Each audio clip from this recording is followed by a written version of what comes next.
Hello and welcome to the Under Center podcast, week 12 recap. I am your host for this week, Fionn. I'm joined this week by my brother, Rian. Rian, how are you this week? Good. As the YouTube viewers will see, we are on our lonesome today. So anybody who's watching along or listening along, feel free to comment because we enjoy when they come in and it'll be able to fill a bit of time. So get involved. Yeah, we may have Alex Sims joining us later on in the show. We'll see how his day breaks down in the evening time. We're going to blast through these initial run of games from week 12. A lot of the comments around the league has been about the blowouts and the amount of blowouts that we've had. We're going to start in Division 1. We had 3 games on the slate for week 12. And we're going to start Giants and Jets. Unfortunately, Ryan, this won't take us very long to talk about because the game itself didn't go to the end. It's been the topic of conversation here at the Other Center podcast, mostly in sympathy, to be honest, as many of us are connected to the Pirates. And so we've been through, been where the Jets are, unfortunately, at the moment. And we've seen them put up some stoic efforts, scoring in games, and then obviously petering out to the end as the attrition sets in with that small squad size. They did travel to the Giants, one of the closer games they have this season. They got the game underway, and unfortunately, they just ran out of bodies to be able to finish it. I don't think it takes any shine off the Giants' performers. 34 points in the first half. They will be absolutely buzzing and continuing, I think, Green, this, at least at the beginning of the season, pretty unheralded run. And we'll talk about maybe this game and how they've gone and maybe go into a little bit more analysis later. But is there any takeaways for you from this game? Let's start from a Giants perspective. So from a Giants perspective, I think this is another step on the way towards getting that playoff berth secured. It was a game that they had to win, and they did so in style.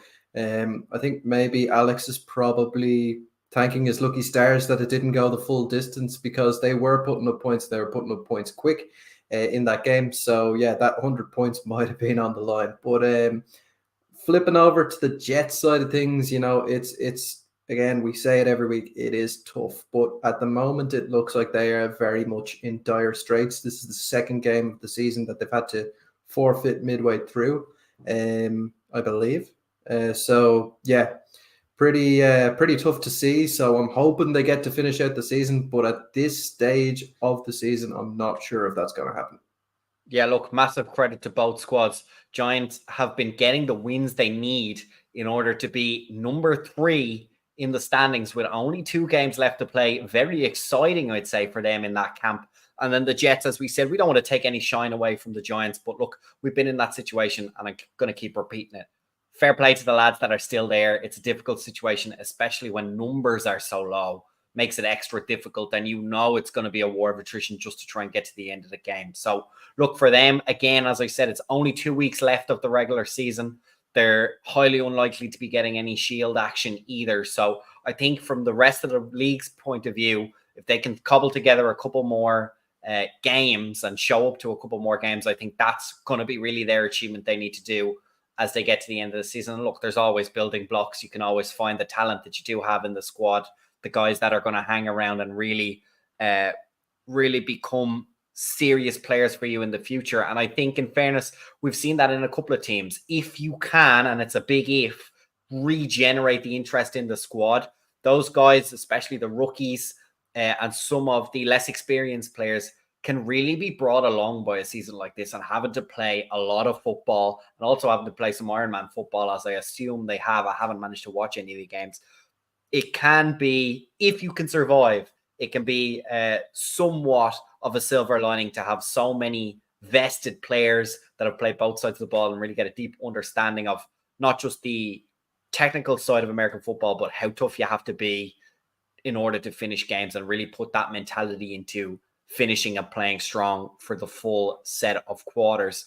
Not much more to say other than, and we'll talk about it maybe a little bit later in the show, Giants prospects going forward. But to wrap up the game, exciting for them. 9 points this season. Incredible tally. Sitting 3rd in Division 1. Jets, unfortunately, still 0-7.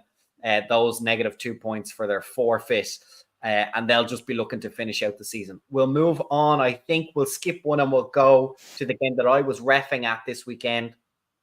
Mavericks went up to the Razorbacks, not too far for them, just into Belfast, and put up a strong showing. It started early, kick return for a touchdown from Brendan Sims, and they really put the pressure on. The weather was pretty miserable, Rena. It was that kind of rain that hangs in the air. It was miserable. The guys I noticed were using, or the Razorbacks were using composite footballs, which we know super slick in those rainy conditions. So, as you might have expected, really a ground game performance. And while I think that maybe suited the Razorbacks, at least from what I saw, I was back judge, so I got a bird's eye view of both teams, offense and defense. I think they're certainly more geared towards that run game, kind of 2 running back, heavy tight end option. And it maybe leaned towards them. I won't say they were completely overwhelmed, but I do think they struggled to get a foothold in the game, mostly because the Mavericks defense were exceptionally good at keeping themselves clean, scraping over the top, and really limiting anything they could do on the ground. And for both teams, the aerial game was not so much a factor. We know Nathan Herity can play well in the air. He didn't really have to go to that this game. And I think it was interesting to see that the Razorbacks had some good numbers. They just couldn't really get any momentum in the game. I think they are probably playing with a few rookies from what I saw. And again, I think of building blocks for them. But given that monologue, what did you take away? You probably just saw the results on screen or as they rolled in. Any takeaways for you just in terms of the division and these two teams as we get into this game? I mean, I think this is kind of a the game itself and the scoreline kind of is indicative of the kind of trajectory the Mavericks are having at the moment. So obviously slow start with the games against the Cowboys, couple of games that they didn't get to play during the season. They're really only starting to get rolling at this point, and maybe, just maybe, that has suited them. They are hitting their purple patch at just the right time. So if they can keep putting in performances like this, building confidence, particularly in that sort of weather, like that scoreline in that weather is phenomenal. So if they can keep building on this performance, they're going to be giving the Cowboys a run for their money once they meet again in the postseason. Yeah, and as you mentioned, the postseason, one thing to take away from this game is both the Mavericks and the Cowboys are locked in now to the playoffs. They know they're going to be playing extra football at the end of this season. Very exciting for them. For a Razorbacks perspective, Rain, and I mentioned it in the kind of the intro into the game, I was surprised to see very strong numbers on the sideline. The score doesn't necessarily reflect that, maybe given that there was some rumors about some turmoil going on in the club. There was a couple of guys absent. We know they've had some big injuries as well over the course of the season. I suspect, as I said, they're playing with a lot of rookies. But again, I think in a similar way to the Jets, they're not too far away from coming back and being much more competitive. I think it's fair to say they'll be playing most likely in the Shield this season. I don't think that's a particularly big takeaway, but maybe for them, exciting chance to play some teams that are around them, some meaningful ball at the end of the season, because they've, in fairness, the way the league is shaped out, they've had to play a lot of top teams towards the end of this season. And it's not, in fairness, gone particularly well for them. Yeah, I think at the moment for the Razorbacks, they're kind of playing a little bit with house money. Nobody expects them to do anything from now until the end of the season, particularly with all of that turmoil that we've seen in the club so far this season. Losing a head coach is difficult. Losing the players that they have and kind of the hemorrhaging to other clubs, that's also very difficult. So at the moment, it's just going to be, this is basically an elongated preseason for next season, and hopefully they can build on what they're doing at the moment, get those numbers back down. Obviously, you said they're blooding a lot of rookies at the moment, and that will stand them hugely moving into next season. So yeah, I mean, it feels like this at the moment is rock bottom for the Razorbacks. They can only move up from here, and it looks like they're on the path to doing that. Yeah, a big sense of trying to figure things out, especially on that offense. They do have weapons there, and it's about, as you know, maximizing your quarterback play in particular. We've seen it with the Cowboys this season. We've seen it with the Mavericks as well. If you can get a great player under center, it really makes things dynamics. And I think, unfortunately, I don't know the guy's name, number 14 they had under center in the game against the Mavericks. he can do a lot of things. He's dangerous with his legs, and he's outside the pocket. He can make a few throws in what were poor conditions towards the end of the game. So look, I think 2 games in a row now they've been shut out. So offensively, that's what you're going to target for the last couple of games. And then obviously, as I said, in the Shield, you're expecting to play maybe Crusaders, Vipers, someone around that area in the Shield game. So that gives you, I think, a better opportunity as well to really compete, and maybe a bit better weather. Maybe they can open it out. It's a one game data set I'm kind of judging them on, so I don't want to be too harsh on them either, because I'm sure they're working at the and then a key thing obviously as well, we've also got them they've also got a week off now, so that'll be important for them. We've got Alex Sims in the waiting room, so we're going to add him in. What a perfect time just as we're wrapping up the Mavericks game, so we'll just get him to jump straight in. Alex, pleasure for joining us. I don't know why you're so tiny. We'll have to work that out. I promise that wasn't planned. In fairness, that is what they call him on the Mavs, tiny Alex Sims. He is only about 5'3" for anyone who only watches the show and has never seen him in real life. Alex, we just went through the game. Kind of talk us through it from a Mavericks perspective. We've given the Razorbacks their dues, as I said it. Good to see healthy numbers from them, given the turmoil. I think, all due respect to you guys, defensively played really well, scraping over the top, because they are a heavy run set team. They could do some damage. They weren't completely overwhelmed. They did try and get some things going, but you guys handled it kind of in the way you would expect a top tier team in Division 1 to be able to do. And I was impressed to see how clean you guys kept, particularly the linebackers have been able to shut down those run plays pretty quickly. So from the Mavericks perspective, what are the takeaways you guys can take from this game while I try and make you normal sized? So please feel free to talk along. Yeah. Look, we're delighted to get out of there with the win. As I said, they had decent numbers. They were able to do some things on the ball, definitely. They had their running back number 21. I don't know his name, but he definitely put some moves on us a few times and was able to move the chains. But I think we just probably used our experience in able to, bend but don't break, certainly on the defense. Maybe a couple of times they got a few drives that moved the ball decently, but then we just kind of snapped in and locked in to keep them out of the end zone, because we really wanted that shutout. Obviously we've had a couple of forfeits this year, so that's probably negatively affected our points difference. So we knew we had to score on offense, keep them out on defense. So we're happy that both sides executed pretty well. Gave us a kind of a tune-up that the team really haven't had yet this season. We've all our games have been tough games, so we've got one more now against the Rhinos. We'll look to finish on a high point there and get into the playoffs and see where it takes us. Yeah, is it true? I was talking to Brendan there in the backfield. I was back judge, so he was fielding a lot of punts. And I was talking to him. I said he reminds me of a Devin Hester, a lethal punt returner, but a pretty useless wide receiver. How do you respond to those allegations? Yeah, I mean, like, the stats don't lie. 0 receiving touchdowns this season for Brandon Sims. So I think that MVP season last year was just a once-off. A flash in the pan, an absolute fluke. I think he rode off his brother's coattails, is what I'm hearing inside the camp. Exactly. It's all a popularity contest. It was my name, my brand name, that got him the votes, really. But no, I mean he's a savage player for us, both on defense, offense, and on special teams. So he does it all for us, to be fair to him. So. Yeah, for sure. He never comes off the pitch.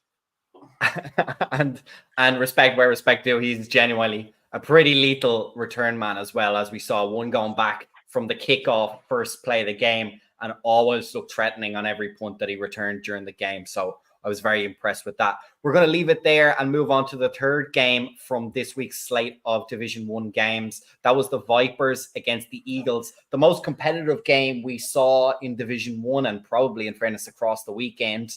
Vipers putting up a reasonable effort, I would say, given the the gap between the two teams in the standings. Eagles moving to 4-2, putting themselves in the final playoff position as we reach the end of the season. You guys have one game left, but everyone else has 2 games left. So it's going to be very interesting to see how that shakes down. We're going to talk about that a little bit later on. As soon as we finish this game, we'll move and look forward to the slate of games we have for week 13 in Division 1. But Alex, I'm going to start with you. What are your major takeaways from this game? Pretty much that the Eagles are as good as we think they are, and the Vipers are slowly but surely regaining some confidence in this season. Yeah, look, an important game for both teams, and the Eagles will be delighted with their output, especially offensively. Now is the time of the season you really want your offense and your defense clicking, as we finish off the regular season and get into that playoff mode. So, they've gone 4-2 now. They're staking their claim for that last playoff spot there. And they will be pretty pleased that I think it was a slow enough start, but that can be understood given the travel that they had to endure there. But once they got rolling, they didn't look back. They put up some scores. Just energizes the team, really gives you a bit of confidence and momentum going into the 2 crucial games they have now coming up. And for the Vipers as well, they got on the board, an important thing.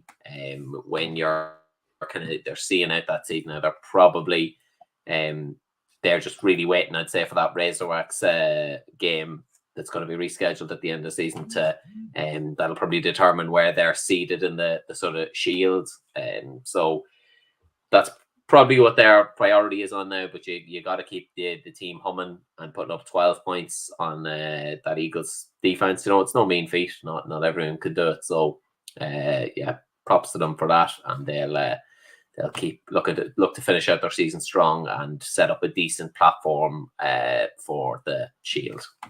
Yeah, Ryan, I think in fairness, neither of us were at the game, so I think there's limited things we can add to what Alex has said there. So I think we'll move to look forward. Dara's very graciously put together the graphics on the right-hand side here. He did miss out a game, so we've got two games on in Division 1, and I think this week is an extremely interesting week. We've got the Rhinos and the Eagles playing each other, and then you've also got the Giants and the Crusaders. So the breakdown is obviously Eagles have just played this week. Now they've got to roll into a Rhinos game that's going to be very competitive, you would have to feel, both on the same win-loss record and points so far this season, and both right on the bubble in terms of playoff football. And then in the other game, you've got the Giants currently sitting in the 3rd seed, and they've got to play the Kildare Crusaders, who look like they're going to have to play shield football at the end of this season, but certainly will want to secure the number 1 seed from whoever it is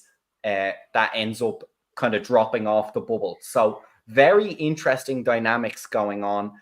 Let's start with the Eagles. Obviously, a win against the Rhinos would give them the 3rd seed going into the final week of the season. The Giants are guaranteed to be in the top 4. And then the Rhinos, vice versa, would also get the 3rd seed with a win over the Eagles. And then, of course, if the Crusaders win, that would bring them up to 6 points, only 2 points behind whoever ends up in 5th place. So very confusing, very complicated, but also very exciting from a viewer's point of view. What do you think? Yeah, I mean, this is going to be one of the tightest weekends of football we've seen so far this season.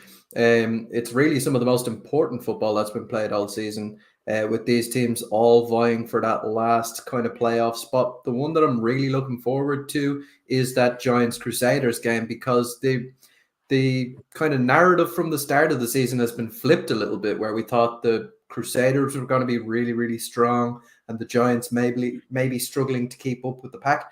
But at the moment, we're seeing the Giants put on very, very good defensive performances, huge points on offense versus some very good teams. So yeah, that will be the one that I'm keeping my eye on. But I mean, look, the game with the Rhinos and the Eagles is absolutely not to be ignored either. Yeah, Alex, Rhinos Eagles is a must win. As Ryan said, the Crusaders as well the Giants, I beg your pardon, have a great chance to secure themselves. Obviously, if they win, they'll pull tied with yourselves.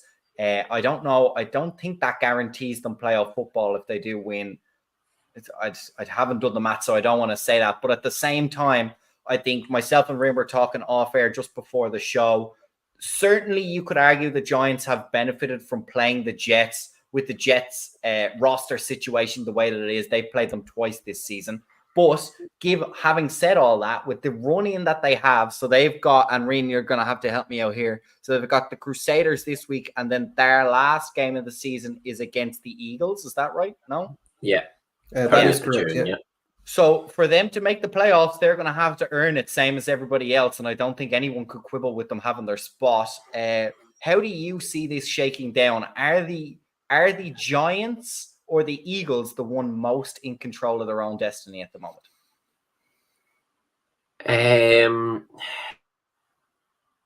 Or maybe it's that's the Rhinos, a tough one, guess, given that also, they play each other. They probably both have it. Yeah, I would say I would lean more to the Rhinos, given that they played the two teams that are two of the teams that are directly above them going into the final stretch. But I mean, it all depends on this week. I think if the Giants win this weekend, and as long as the Eagles-Rhinos game isn't a tie, I think that does guarantee them, because they'll be on 11, and either the Eagles or Rhinos will be able to reach a max of 10. So yeah, I think a win, as long as the Rhinos-Eagles isn't a tie, then that should see them through.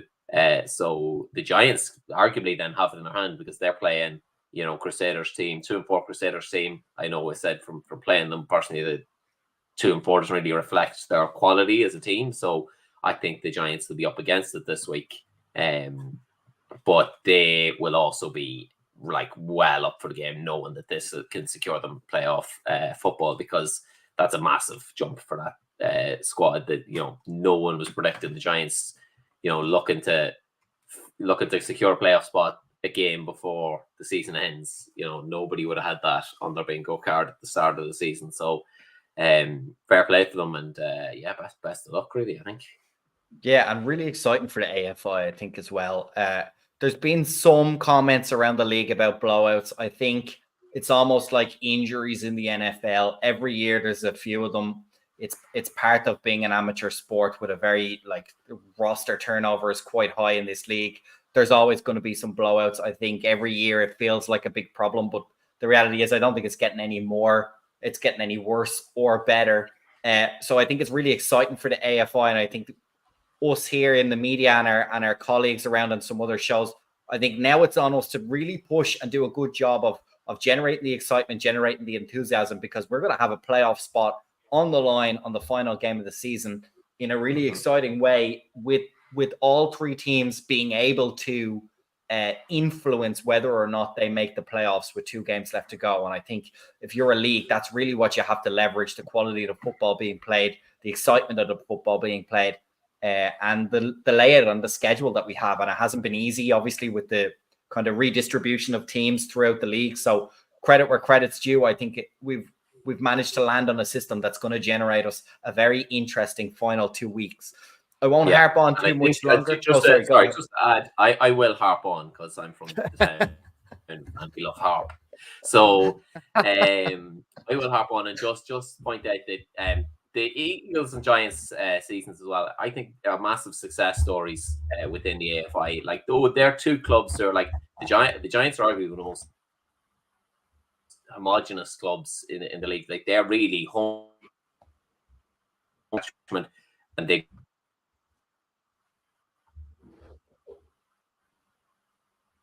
successful club now this year, having a great year. They do great stuff. They always have filmed. Their media side of things seems to always be good. But I think it does really show that the coaching is one of, if not the most important thing in the league. They've had less numbers than other clubs in the league, and they've done more with that. It just shows that coaching and organization is so important for a successful franchise. And as well with the Eagles, that franchise was dead. They went a year without football, and through their good community work there and also strong coaching, they're able to now put down a team that competes. So it just it's a sort of, I think it's a sort of lesson or a guide for other clubs who are now in a rebuilding phase, or potential new clubs that are, or people are thinking like, oh, maybe I have a, you know, a good network of guys I know like American football, thinking about starting up a team, just puts the emphasis on how important getting that coaching decision is for your, you know, the future of your franchise. It really does make a huge difference. Yeah. So shout out both those teams. Absolutely.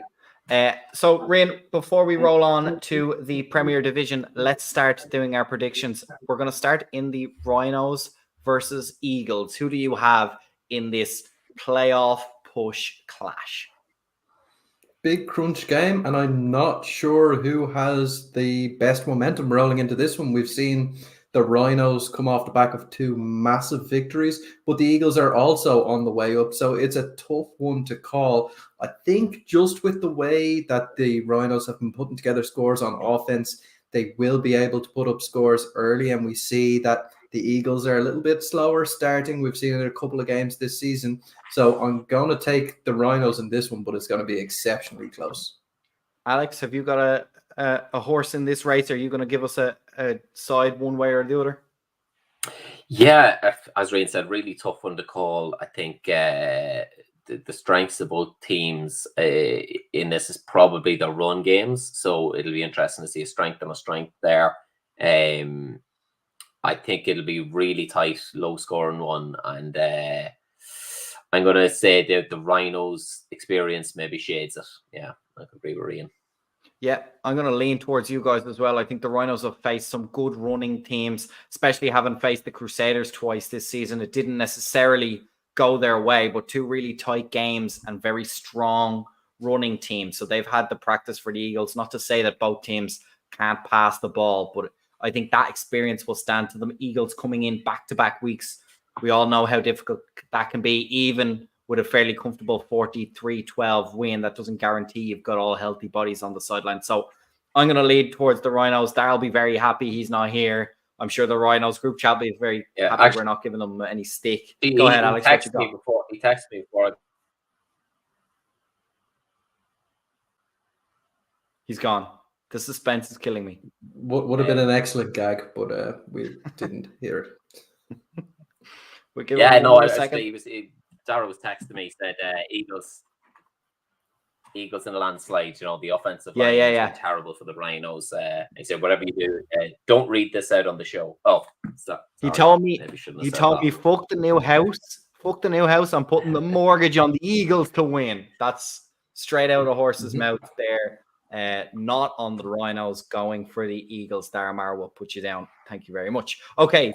The fixture, which anyone watching on YouTube that Dara has omitted from the left-hand side of the screen, is the Causeway Giants against the Kildare Crusaders. Rain, who do you have in this clash? Causeway Giants chance to seal playoff promotion if results go their way in the other fixture.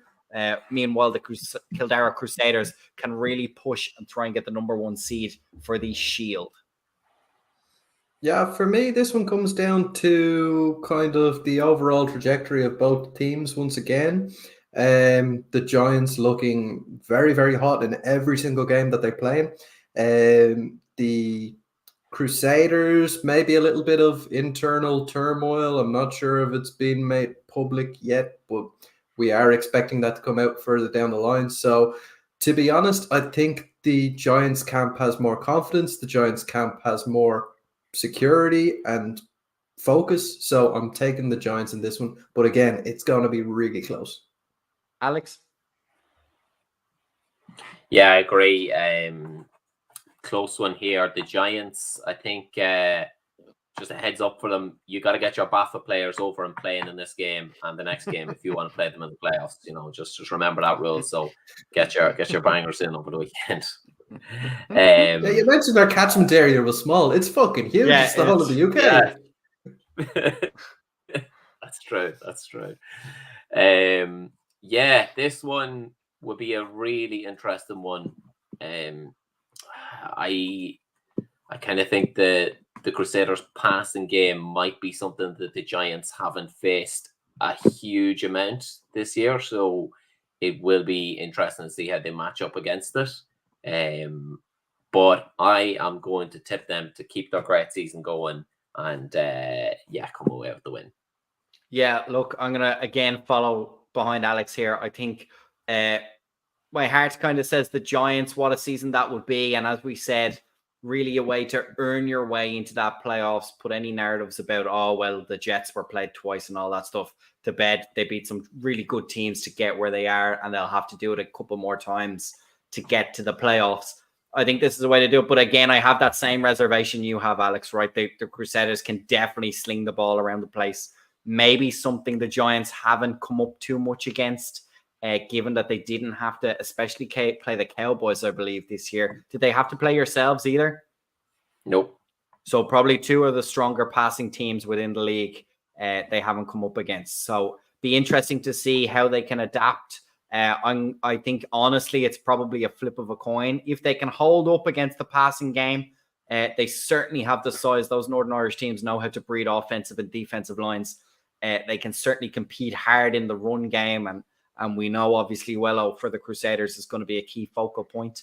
But yeah, I think it's all going to come down to the pass game of the Crusaders. If that's humming, it's going to be a tough day for the Giants. But if they can keep a lid on it, they have as good a chance as any to secure their playoff hopes for Division 1. So we're going to leave Division 1 there. I'm going to move on now to Division 2, if I can find... the Premier Division, which is a bit of a poor mistake to make. But anyway, so we found the Premier Division. There was only one game to speak of. And guys, I don't know about you, but I don't think we need to spend too much time. Minotaurs against UCD, top versus bottom, and it ended about the way you would expect. UCD has 6 wins. They put up 60 points. The Minotaurs has 0 wins. They put up 0 points. For the rest of the league, probably an unfortunate tune-up to see UCD go through as we head towards playoff football. We will see them in action. I'm not sure. I know the Panthers play them in the last game of the Panthers season. I'm not sure who else UCD have on their roster. It might be the Rebels again. The Rebels, yeah. Yeah, and I don't know if before or after the Panthers game. But that's going to be an interesting run-in for them again, though. Playoff football is guaranteed for them. Same with the Rebels and same with the Panthers. Guys, have you anything to add at this point? Rhinos, I'll start with you. Any major takeaways? I presume pretty much along the same lines as what's already been said. Yeah, the Minotaurs will be pretty upset that they didn't get any points on the board. I don't think they were coming into this one expecting a victory, but yeah, they'll be pretty upset that they didn't get on the board. UCD will be exceptionally happy that they managed to put up the score that they did. It sets down a marker for the rest of the league. So yeah, that's about all there is to say on that one. Yeah, Alex, I think the Minotaurs travel down with low numbers. UCD showing how ruthless they can be if given half an inch. Yeah, I say good tune up. UCD Rebels is on Saturday week, so so that's they've got two games to finish in a row. Look, they'll be glad to get minutes into bodies that might be further down the depth chart.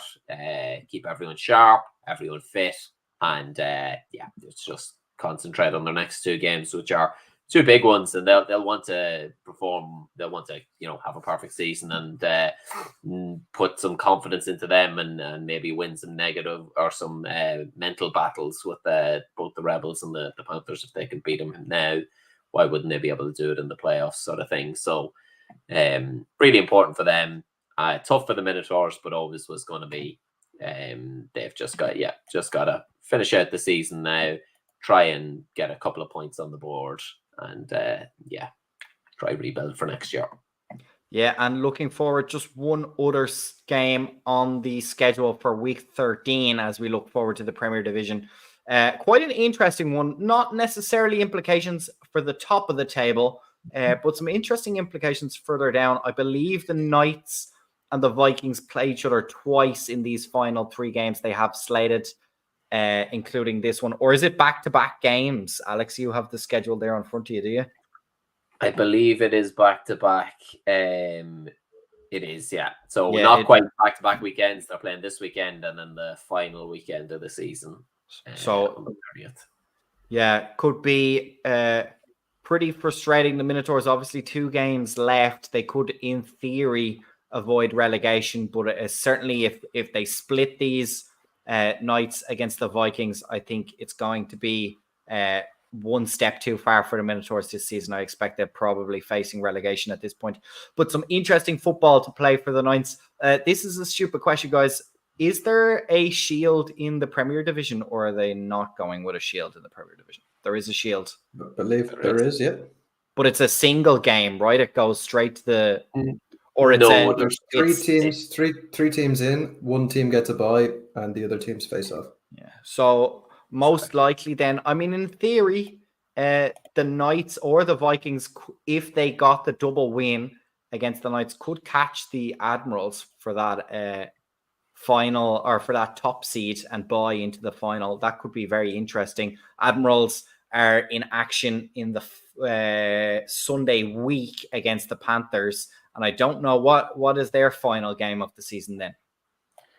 The Admirals are playing the Belfast Trojans in Belfast. Trojans, yeah. Okay, so a difficult end for the Admirals, where they could end up either in the Premier Division playoffs or as the play-in for the Shield. So some interesting dynamics there. Obviously, quite a tight bunch of teams. We've got 2 teams on 5 points, 2 teams on 3 points, and then the Minotaurs. So I'll stop kind of waffling along now. Alex, how do you feel this game is going to go? Obviously, back to back. How would you play it? Does that change the dynamic a little bit, or it's just all guns blazing in terms of just get as many wins as you can to finish out the season?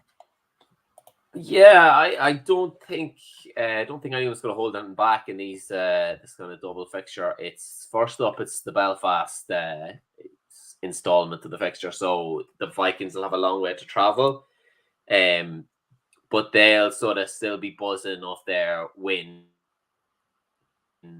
over the Minotaurs, whereas the Knights, most recently got beaten by the Admirals down in Cork. So maybe they'll have some Munster revenge on their minds, but it's going to be a really interesting battle, because you've obviously got that strong Knights defensive line against the dynamic running abilities of Finn O'Donovan at QB there. So it's a really tough one to call, but I think given the season that they've had, I think the Vikings might fancy themselves a little bit more against the Knights. They've really been tested against the best of the best. Knights have, of course, as well, and they've showed some good performances from young QB Liam Moores. But I'm gonna say that the Vikings shade this one up in Belfast. Ryan, for the Vikings side of things, it might be an interesting case study in home field advantage. Obviously, as Alex says, you've got that massive trek up to Belfast from Limerick, but then of course you've got the massive trek back again for the Knights. So could be an interesting little case study. How do you see, let's focus just on this fixture, how do you see this weekend's fixture playing out, and what are its implications into that final game of the season for those two teams? Well, it's a very interesting dynamic to start with going in. Basically what you have is a team full of confidence versus the classic wounded dog. I think the Knights would have expected to go toe-to-toe with the Admirals, and they were really outshone in that game down in Cork. So they will have that on their mind very much so. But like I said, the Vikings will be full of confidence from their win in the previous week. It's an interesting dynamic. Like you said, travelling up that far to Belfast from Limerick is going to be tough for that Knights team. I know for a fact that it affects teams regardless of what they say. So in this one specifically, I think I'm going to take the Knights. They have been playing some dynamic football. Liam Morris has been a revelation in the QB position. So yeah, I'm taking the Knights in this one. Yeah, I agree with you guys. I think it's a fantastically well-matched game that we have here, and it's going to be, as you've all said, very interesting to see how the back-to-back games play out. I think for this one, I'm going to tend to lean towards you guys. I like the Knights' size, and I like their ability to contain Finn O'Donovan, especially after the big trek up there. So I'm going to take the Knights as well. They've got a nice running game and a nice passing game as well to boot, with a lot of young talent on that offense. Both these teams surprisingly young. So yeah, I'm going to take the Knights in this one, and I'll be very keen to see how the return leg happens, because I think it gives very direct tape, and I don't think anyone's, because to your point, Alex, I don't think anyone's going to play particularly tactically with the playbook coming into this game. I think you go and you win as many games as you can. There's only 2 remaining, and you see what shakes out ahead of you. As I said in the lead up, there is a chance they could theoretically sneak in to that final playoff spot in the Premier Division. So I think you have to play all guns blazing, as I said before, and I think both teams will put a lot of tape out there for the return fixture, and it's going to be, again, come down to that coaching, as you mentioned in Division 1. Who can take advantage of what they've seen? Who can scheme up something slightly different, a little curveball for the second game, and see if you can get an extra W on the board right at the end of the season and see where it takes you. Guys, that's all we have. A pretty small slate of games for this weekend. We've been through the blowouts of for next weekend, and we've been through the blowouts of this weekend. Rian, thank you very much for your time. I really appreciate it.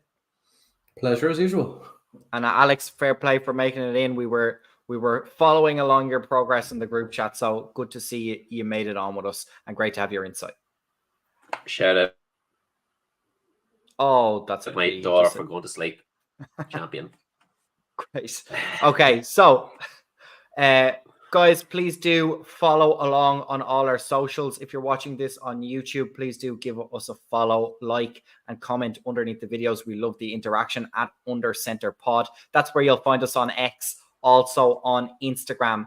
If you prefer to listen to your podcasts in the audio format, they are also available on iTunes podcasts and on Spotify under Center Podcast there. Thank you all very much for listening. That's all we have. We will be back next week with our Week 13 recap as some teams begin the final march to the end of the 2024 regular season, and playoff football and Shield football begins in Ireland. We'll watch a lot of very interesting dynamics to come, as we've discussed on the show today. So from all of us here at the Under Center Podcast, thank you very much. We'll see you all next week. Stay safe and goodbye. Peace out.